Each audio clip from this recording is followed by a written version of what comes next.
मेरे साथ जमशेदपुर की रहने वाली रेशम फातिमा हैं। रेशम इस देश की पहली ऐसी एसिड अटैक सर्वाइवर हैं जो शिवनिंग स्कॉलरशिप के ज़रिए लंदन पढ़ाई करने के लिए जा रही हैं। रेशम जिन्हें जब ये 11वीं क्लास में पढ़ रही थी तब इनके चेहरे पर एसिड से अटैक हुआ था। वहाँ से निकलते हुए रेशम जेएनयू पहुँची। जेएनयू से इन्होंने मास्टर डिग्री हासिल की, यूपीएससी की परीक्षा दी, यूपीएससी क्वालिफाई की और अब शिवनिंग स्कॉलरशिप के जरिए ये लंदन पढ़ाई करने के लिए जा रही हैं। रेशम की बहादुरी को देखते हुए प्रधानमंत्री नरेंद्र मोदी ने इन्हें सम्मानित भी किया है। राष्ट्रपति उस समय प्रणब मुखर्जी थे, उन्होंने भी सम्मानित किया है।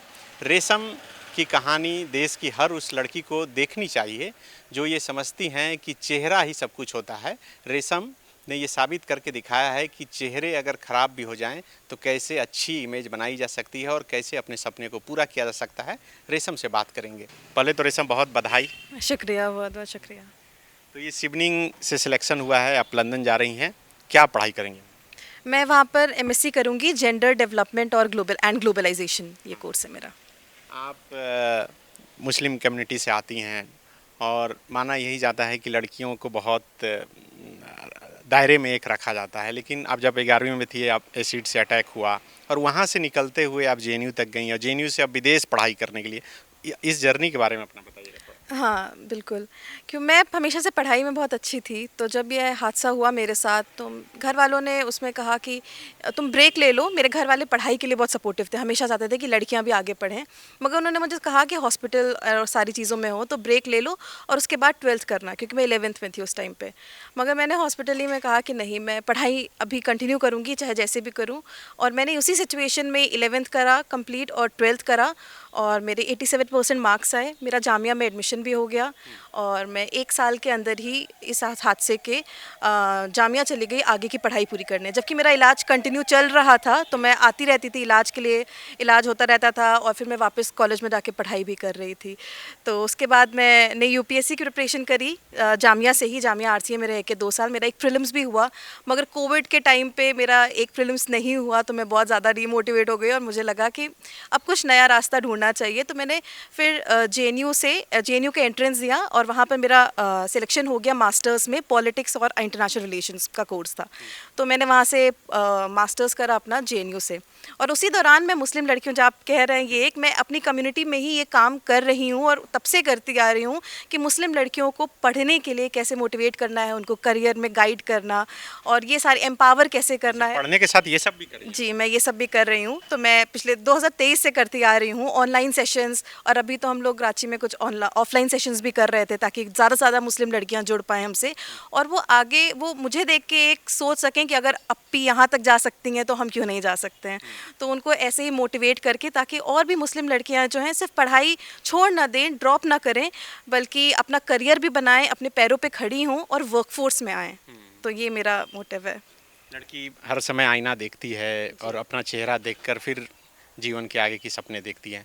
इतने साल बीत गए, चेहरे अब तक आपके जो घाव थे, जख्म थे, वो भरे नहीं हैं, तो जब भी आप देखती होंगी थोड़ी निराशा होती होगी, लेकिन फिर भी वहाँ से लड़ते हुए आगे कैसे बढ़ती हैं? जो हमारे दर्शक हैं, जो आम माहौल में रहते हैं फिर भी इस संघर्ष से सामना नहीं करने पाते हैं, उसके लिए क्या कहेंगे? जी, जब मैं हॉस्पिटल में थी मुझे याद है मेरे घर वालों ने वहाँ के जो वॉशरूम था उसमें एक आईना था, तो उसमें रुपट्टा डाल दिया था। तो जब मैं वॉशरूम गई तो मैंने देखा रुपट्टा पड़ा हुआ है, कि उनको लगा शायद मैं अपसेट होंगी शीशे को देख के, बट मैं वो लड़की हूँ, मुझे ये चीज़ें जो भी है फेस करना है। मैं छुप के नहीं बैठ सकती कि अच्छा नहीं देखूंगी। मैंने वो रुपट्टा हटाया था और उसी टाइम पे अपने चेहरा देखा, और जो भी स्कार्स थे मेरे, हाँ इंसान हूँ, कभी कभी डाउनफॉल भी आया, बहुत बार बुरा लगा, मगर उसको 2 घंटे 3 घंटे से ज़्यादा उस चीज़ को सस्टेन नहीं करा, क्योंकि मुझे एक चीज़ पता है कि दुनिया आपको वैसे देखेगी जैसे आप खुद को देखेंगे। ये एक बहुत ज़रूरी है। आप अपना परसेप्शन, अपने बारे में क्या सोचते हैं, वही आपके बारे में दुनिया सोचेगी। और मुझे कभी भी, मैं नहीं चाहती थी कि मुझे कोई देख के कहे कि अरे बेचारी बेचारी के साथ बहुत बुरा हुआ। मुझे लगता था कि मुझे देख के लोग कहें अरे ये तो बहुत बहादुर है, ये तो बहुत आगे जा रही है, मेरे काम से मुझे जाने, मेरी पढ़ाई, मेरे नाम से मुझे जाने, रादर देन कि सिर्फ एक बेचारी इसके साथ बहुत बुरा हुआ। ये आउटलुक चेंज करना था मुझे। तो हाँ, इंसान के तौर पे मुझे कभी कभी डाउनफॉल्स आते हैं कि बुरा लगता था, मगर अब नहीं होता वो चीज़। और अब मुझे अपने स्कार्स से भी प्यार है एक तरह से, क्योंकि यही मुझे रेशम फातिमा बनाते हैं। अब जो भी मैं हूँ, मैं यही हूँ, तो उस चीज़ का एक्सेप्टेंस है और ख़ुद को कबूल किया। बहुत सारे लोग हैं आसपास के जिन्होंने जैसी मैं हूँ वैसे मुझे पसंद करते हैं, तो मुझे अब बिल्कुल भी नहीं होता है ऐसा। मतलब यही आपकी बहादुरी को देखते हुए प्रधानमंत्री नरेंद्र मोदी ने भी सम्मानित किया था, राष्ट्रपति ने भी सम्मानित किया था। ये कब की बात है और कैसे? 2014 में मेरे साथ ये इंसिडेंट हुआ जब मैं 11th क्लास में थी, और मैं 2015 में जब 12th क्लास में थी तभी मुझे prime minister of India mister Narendra Modi और उस टाइम पे president of India Pranab Mukherjee थे, तो उन्होंने मुझे नेशनल ब्रेवरी अवार्ड दिया था। तो इस बहादुरी के लिए दिया था। एक तो मैं अपनी जान बचा के वहाँ से भागी थी क्योंकि वहाँ पर प्लान था मुझे मार देने का। अपने से लड़के मैं हॉस्पिटल पहुँची, पुलिस स्टेशन पहुँची और वहाँ से मदद लेके हॉस्पिटल तक पहुँची।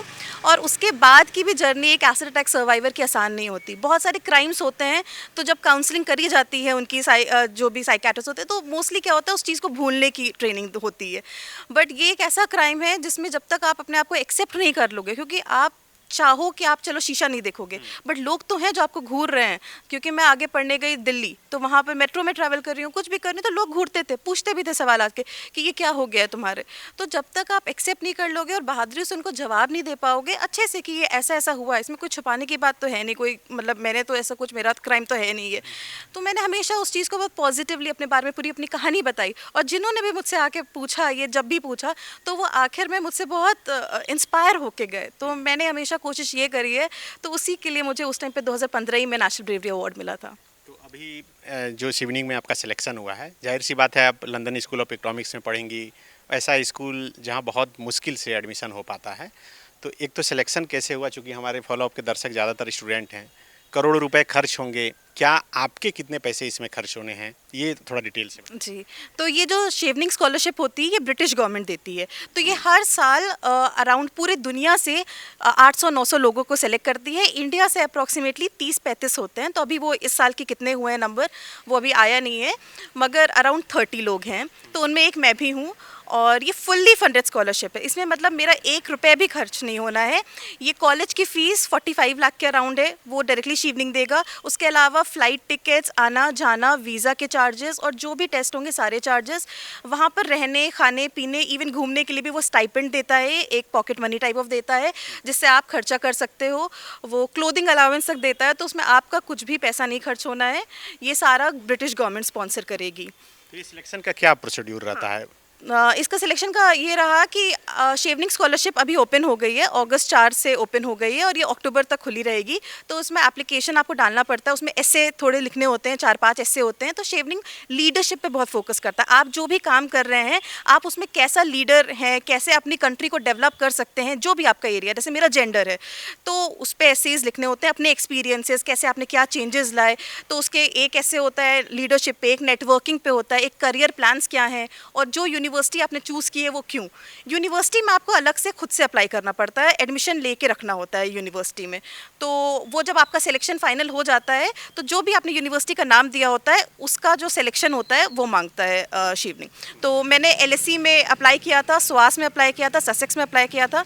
मुझे तीनों जगह से ऑफ़र लेटर आ गया। तो मेरी पहली प्रायोरिटी LSE थी, लंदन स्कूल ऑफ इकोनॉमिक्स। तो वहाँ का एप्लीकेशन प्रोसेस थोड़ा सा लंबा था, पूरा एक प्रॉपर एप्लीकेशन देना होता है, क्यों करना है, क्या। मेरी सारी डिग्रीज़ जो पुरानी होती हैं, एक मार्क्स भी पर्टिकुलर हैं कि 75%, जो मैं कोर्स करने जा रही हूँ उसमें 75% से ज़्यादा आपके बैचलर्स में मार्क्स होने चाहिए। तो वो सारे क्राइटेरियाज़ को पूरे करते हुए एक इंग्लिश का एग्ज़ाम होता है IELTS, तो उसमें आपको 7 के ऊपर 9 में से 7 के ऊपर मार्क्स लाने होते हैं। तो मेरे 9 में से 8 आए, तो मैं उसके लिए भी एलिजिबल हो गई। तो ये सारी क्राइटेरिया को पूरे करते हुए मुझे LSE से ऑफ़र लेटर आ गया। अब जब मेरा शेवनिंग में सिलेक्शन हो गया, तो मैंने LSE वाला ऑफ़र लेटर शेवनिंग को पास कर दिया, और शेवनिंग डायरेक्टली अब LSE से वो करके कोऑर्डिनेट करके मेरा एडमिशन फाइनल कर दिया। एडमिशन के पैसे जितने खर्च हैं, हाँ, और रहने आने जाने सारे पैसे, मतलब करोड़ों रुपए खर्च आप पर किया। जी जी बिल्कुल। तो आप जो पढ़ाई करने जा रही हैं वो क्या है, टॉपिक क्या है? मेरा टॉपिक है जेंडर डेवलपमेंट एंड ग्लोबलाइजेशन, उसका मास्टर्स है ये 1 साल का। तो मेरा पॉलिटिक्स में ऑलरेडी पॉलिटिक्स और इंटरनेशनल रिलेशंस में मास्टर्स है JNU से। तो ये एक उसी का मेरा एक्सटेंशन काइंड ऑफ होगा कि ये ग्लोबलाइजेशन कैसे इंटरनेशनल रिलेशन में जेंडर और डेवलपमेंट का क्या प्रोस्पेक्ट है, कैसे वो इंटरकनेक्टेड है। क्योंकि जेंडर इसलिए क्योंकि मैं जो भी काम कर रही हूँ सारा लड़कियों के बीच में काम कर रही हूँ। मेरा काम का मकसद ही लड़कियों के बीच में अवेयरनेस, उनकी एजुकेशन और ये सारी चीज़ों पे काम करना। और दूसरी चीज़ है कि वो पॉलिटिक्स भी मेरा एक बहुत इंटरेस्टिंग मेरे लिए रहा है और मैंने मास्टर्स भी उसमें किया है, तो ये उसका ही कल्मिनेशन है जो मैंने आज तक ऐसा कोर्स इंडिया में कहीं नहीं देखा है। तो मैं इसीलिए इस कोर्स को पहली नज़र में मुझे था कि मुझे ये कोर्स करना है। तो पढ़कर जब आएंगी तो इंडिया में ही काम करना है और क्या कुछ करना है? जी, शेवनिंग की कंडीशन होती है कि वो इंडिया से, मतलब इंडिया के, वो पूरी दुनिया से लीडर्स चूज़ करते हैं। तो जब मैं इंडियन हूँ, मुझे इंडिया से चूज़ करा जा रहा है, तो वो इसलिए मुझे चूज़ कर रहे हैं कि ताकि मैं इंडिया में आके अपनी फील्ड में कुछ लीडरशिप रोल प्ले करूँ और कुछ डेवलपमेंट करूँ। तो आपकी कंडीशन ये है कि मतलब वहाँ जब आप 1 साल का मास्टर्स कर लेंगे तो आपको 2 साल अपनी कंट्री ही में काम करना है। तो 2 साल की वो कंडीशन तो मेरे लिए कोई प्रॉब्लम नहीं थी कि मुझे हमेशा इंडिया ही में काम करना है, यहाँ की बच्चियों के लिए काम करना है, तो मैं वो काम करूँगी। और एक और शेवनिंग की कंडीशन होती है कि आपको 2 साल का वर्क एक्सपीरियंस भी चाहिए होता है। तो वो वर्क एक्सपीरियंस का भी मैं बच्चों को बता दूं कि जिनको भी अप्लाई कर रहे हैं, तो 2 साल का अगर आपके पास वर्क एक्सपीरियंस है और आप काम कर रहे हो, आप उसमें आगे पढ़ाई करना चाहते हो, तो आप अप्लाई कर सकते हो शेवनिंग के लिए। बहुत स्ट्रगलिंग लाइफ रहा होगा आपका, कैसे यहाँ तक पहुँचे? अब तो आपकी शादी भी हो गई। जी, स्ट्रगल तो बहुत रहे हैं, बट मैं इसमें ऊपर वाले का एक शुक्र अदा करती हूँ कि अगर मुझे बहुत लाइफ में स्ट्रगल्स दिए, बट साथ में कुछ ना कुछ ऐसा देते रहे, करते रहे, हिम्मत बांधते रहे कि होता रहा। और उसके लिए कहीं ना कहीं फैमिली और आसपास जो लोग थे, जैसे मेरी शादी से पहले मेरी फैमिली बहुत सपोर्टिव फैमिली रही मेरी। सब लोग, मतलब जितने लोग थे वो मेरे साथ, ऐसा नहीं कि पूरी दुनिया मेरे साथ बिल्कुल डट के खड़ी थी। बहुत सारे रिलेटिव्स थे जो बहुत फालतू की बातें भी करते थे, मगर जो मेरी फैमिली थी वो मेरे साथ डट के खड़ी रही हमेशा। और अब मुझे लाइफ पार्टनर भी ऐसे मिले कि मैं वही पूछ रहा था कि अभी मैं कोई भी घर परिवार में देखता हूँ, लड़की को अगर चेहरा में कुछ जरा सा चोट लग जाए, जख्म हो जाए, तो लोग कहते हैं कि शादी नहीं होगी, हाँ। ठीक से रहो। लेकिन इतना आपके चेहरे में, दिल में एक जख्म लगा, तो आपको कॉन्फिडेंस था कि एक दिन एक अच्छे पति मिलेंगे? हाँ, बिल्कुल। ये देखिए, जब मैं 16 साल की थी जब मेरे साथ ये इंसिडेंट हुआ, तो रिलेटिव्स को अक्सर मैंने बात करते हुए सुना, अरे बेचारी अब शादी कैसे होगी। सोचिए, एक 16 साल की बच्ची जिसको इतना पेन बेयर कर रही है, तो उसके पेन की फिक्र नहीं है शादी, क्योंकि लड़की का मतलब होता है शादी। तो मगर ज़िंदगी, मुझे नहीं पता था कि मुझे ऐसा लाइफ पार्टनर, मुझे नहीं पता था कि ऐसी मेंटालिटी के लोग भी होते हैं, मगर मुझे पता था कि मैं खुद को जब एक्सेप्ट कर लूँगी, लोग भी एक्सेप्ट करेंगे। तो ये चीज़ थी। तो बट वही कहते हैं, इसमें मैं कहूँगी कि फिर ऊपर वाले ने जोड़ी बनाई होती है, तो ऐसे इंसान से मिलाया जो कि बहुत ही इस चीज़ में ब्रॉड माइंडेड, वो ऊपरी दिखावे से बहुत अलग हैं, कि मतलब कि आप क्या हैं वो आपकी पर्सनालिटी आपको बताती है, ना कि आपकी शक्ल, आपके स्कार्स। तो ये चीज़ बहुत ज़रूरी थी। तो मेरे लाइफ पार्टनर में वो तो है, तो पता नहीं था कि मिलेंगे ऐसे लोग, बट मिल गए। तो बिल्कुल, मैं बता दूं कि रेशम के जो हस्बैंड हैं, वो, उनका नाम असगर खान है और वो रांची में ही पत्रकारिता करते हैं, BBC, द वायर, और अभी बीते दिनों से आउटलुक में थे। और यहाँ पत्रकारिता करते हुए रेशम से मुलाकात हुई, फिर शादी हुई। बहुत कम लोग ऐसे मिलते हैं जो हर परिस्थिति में हर किसी को स्वीकार करना जानते हैं। रेशम, अब आप जा रही हैं पढ़ने के लिए, कब जाएंगी, क्या कुछ शेड्यूल कैसे? हाँ, अभी तो मैं जा रही हूँ दिल्ली, क्योंकि ब्रिटिश हाई कमीशन में एक इवेंट होने जा रहा है, तो उसमें वो सारे शेवनिंग स्कॉलर्स को बुलाते हैं, फेलिसिटेट करते हैं, वहाँ पर अवार्ड देते हैं एक तरह का, और सब लोग मीटअप करते हैं। उसके बाद 1 महीने के अंदर सितंबर 10-12 तक मैं जा रही हूँ वहाँ वापस, लंदन जा रही हूँ, मतलब पढ़ाई करने। क्या मैसेज रहेगा लास्ट में लड़कियों के लिए, जो बहुत घर का दायरा क्रॉस करने में भी बहुत सोचती हैं, और आप इतनी लड़ाई लड़कर फिर अब यहाँ से अब लंदन जा रही हैं? मैं बस ये कहूँगी कि कभी भी अपने ड्रीम्स जो होते हैं ना, जो आपके सपने हैं, उस पर गिव अप मत करो। कोई भी सर्कमस्टांसेस आ जाए, कोई भी सिचुएशन आ जाए। मैं इवन जब अपनी जो भी मेरी स्टूडेंट्स हैं, लड़कियां हैं, उनसे जब बात करती हूँ, उनको यही बोलती हूँ कि अगर आपके पेरेंट्स सपोर्ट नहीं कर रहे हैं तो उनसे बात करो, उन पे अपना पक्ष रखो, क्योंकि यही चीज़ है आपके लिए लड़ने के लिए, कि आपको बात करनी है, आपको पक्ष रखना है कि मैं आगे बढ़ के, मैं आगे जाके क्या कर सकती हूँ, क्या चेंजेस ला सकती हूँ। और नहीं कर रहे हैं तो और लोगों से रीच आउट करो कि वो आपके पेरेंट्स को कन्विंस कर सके, मगर कभी भी अपने ड्रीम्स पे गिव अप नहीं करना चाहिए, कोई भी सिचुएशन आ जाए। और लड़की होने का मतलब सिर्फ यही नहीं होता कि आप दिखते कैसे हैं, आपकी शक्ल कैसी है, आपकी शादी, बस ये सारी चीज़ें आपको डिफाइन नहीं करती हैं। ये सारी चीज़ें आपके साथ होती रहती हैं, आपकी शादी होनी होगी, जो होनी होगी वो हो जाता है, मगर आप खुद में कॉन्फिडेंस रखेंगी, खुद से प्यार करेंगी, तो भी आपसे लोग प्यार कर पाएंगे। और आप आगे बढ़ती रहें, खुद पे निर्भर रहें, तो आपको अच्छे लोग भी मिलते रहेंगे। गोल, जहां 27 वर्षों के सफर में 17,000 से भी अधिक छात्रों ने डॉक्टर एवं इंजीनियर बनकर भरे सफलता की ऊंची उड़ान, जहां साधारण छात्र भी झारखंड टॉपर्स बनकर बना रहे इतिहास। दूरदर्शी शिक्षाविद श्री विपिन सिंह के मार्गदर्शन में मेडिकल एवं इंजीनियरिंग के लाखों छात्रों के लिए आशा की किरण के रूप में गोल, नेशंस लीडिंग इंस्टीट्यूट। बायोम इंस्टीट्यूट नीट की तैयारी के लिए एक भरोसेमंद नाम। यहाँ अनुभवी फैकल्टी, स्मार्ट क्लासरूम और बेहतरीन टीचिंग मेथड से स्टूडेंट्स को मिलती है मजबूत तैयारी। यहाँ हर स्टूडेंट को मिलता है पर्सनल गाइडेंस और डाउट क्लियरिंग का पूरा सपोर्ट। नीट 2027 और 28 के लिए फेज 1 बैच 9 अप्रैल से शुरू हो रहा है। आज ही बायोम इंस्टीट्यूट से जुड़े और अपने डॉक्टर बनने के सपने को दे सही दिशा। बायोम इंस्टीट्यूट सिर्फ मेडिकल प्रिपरेशन का संस्थान। काम की तलाश है, भरोसेमंद नौकरी चाहिए, जुड़िए एएनजी के साथ, जहां श्रमिक सबसे पहले।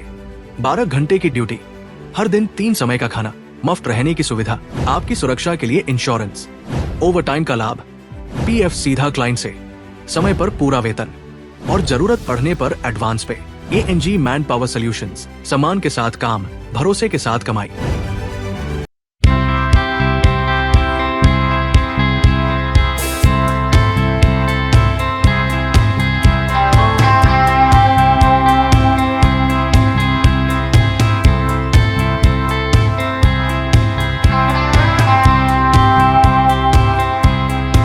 thefollowup.in.